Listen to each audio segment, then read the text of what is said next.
श्रेयान् स्वधर्मो विगुणः परधर्मात् स्वनुष्ठितात् स्वधर्मे निधनं श्रेयः परधर्मो भयावहः। अर्थात अच्छी तरह से आचरण किए गए दूसरे के धर्म की अपेक्षा गुणों रहित अपना धर्म श्रेष्ठ है।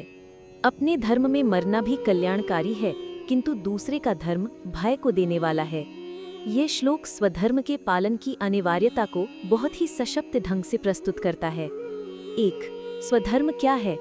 स्वधर्म का अर्थ है हमारा अपना निर्धारित कर्तव्य जो हमारी प्रकृति, हमारे गुण और समाज में हमारी स्थिति के अनुसार होता है। अर्जुन के लिए उसका स्वधर्म एक क्षत्रिय के रूप में धर्म की रक्षा के लिए युद्ध करना था। 2. तुलना।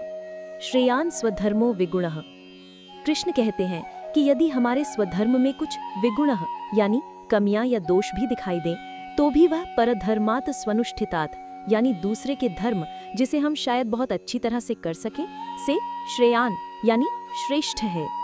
उदाहरण, अर्जुन के लिए युद्ध स्वधर्म हिंसा से भरा हुआ और दोषपूर्ण लग रहा था, जबकि एक ब्राह्मण की तरह भिक्षा मांगना उसे अधिक शांतिपूर्ण लग रहा था।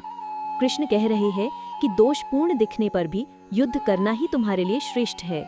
3. चरम स्थिति। स्वधर्मे निधनम श्रेयः। कृष्ण इस सिद्धांत को चरम पर ले जाते हैं। वे कहते हैं कि अपने धर्म का पालन करते हुए यदि निधनम यानी मृत्यु भी हो जाए तो वह भी श्रेयः यानी कल्याणकारी है। एक क्षत्रिय के लिए युद्ध में मरना गौरव की बात है। 4. चेतावनी। परधर्मो भयावहः। दूसरे के धर्म का पालन करना, चाहे वह कितना भी आकर्षक क्यों न लगे, भयावह यानी भय को उत्पन्न करने वाला है। ये आध्यात्मिक पतन का कारण बनता है, क्योंकि यह हमारी प्रकृति के विरुद्ध है और समाज में अव्यवस्था पैदा करता है।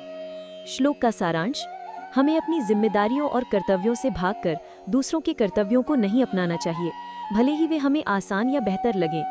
अपनी प्रकृति के अनुसार अपने कर्तव्यों का पालन करना ही आध्यात्मिक उन्नति और सामाजिक व्यवस्था का आधार है।